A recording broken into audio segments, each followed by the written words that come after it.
প্রতি বছরই শিবের মাথায় জল ঢালার জন্য শ্রাবণের সোমবারগুলিতে বাবার ভক্তদের ভিড় চোখে পড়ে।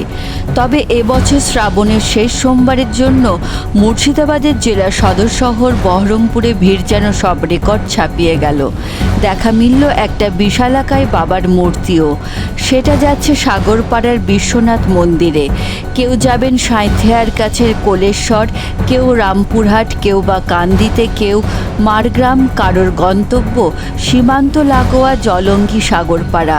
৪৫ থেকে ৬০ কিলোমিটার পথ জলভরা বাঁক নিয়ে হেঁটে বাবার মাথায় জল ঢালবেন। কেন শ্রাবণে এই উন্মাদনা? প্রচলিত বিশ্বাস শ্রাবণ মাস শিবের জন্ম মাস, তাই শিবের মাস।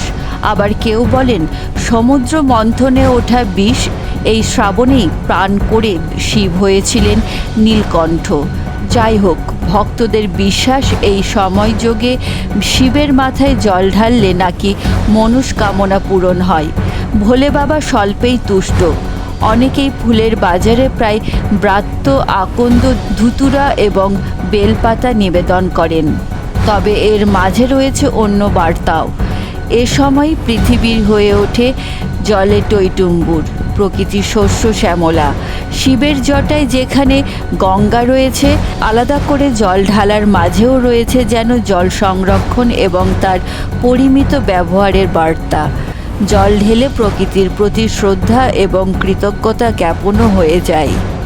আমরা শিলগ্রাম চাঁদপাড়া থেকে আসছি, মারগ্রাম থানার। এটা রামেশ্বর, চাঁদপাড়া রামেশ্বর। এটা আমরা ওখান থেকে আসি প্রতি বছর লাস্ট সোমবার। এখান থেকে আমরা রবিবার আসি, সোমবার জল ঢালি। প্রচুর লোক, মানে প্রায় ১,০০০ হবে, এবং খাওয়া দাওয়া করায়। এখান থেকে প্রায় ৫০ কিলোমিটার হবে। আমরা এবছর প্রায় ৮-৯০০ বাড়ছে, দিন হার বছর বাড়ছে, প্রতি বছর বাড়ছে। আমাদের বাড়ি জজান থেকে আসছি। শ্রাবণ মাসে আমরা জল ঢালতে আসি প্রতি বছরই। সারা রাত হেঁটে যাবো, মন্দিরে যে থাকবো, সকালে জল ঢালবো। হ্যাঁ, প্রতি বছরই আসি।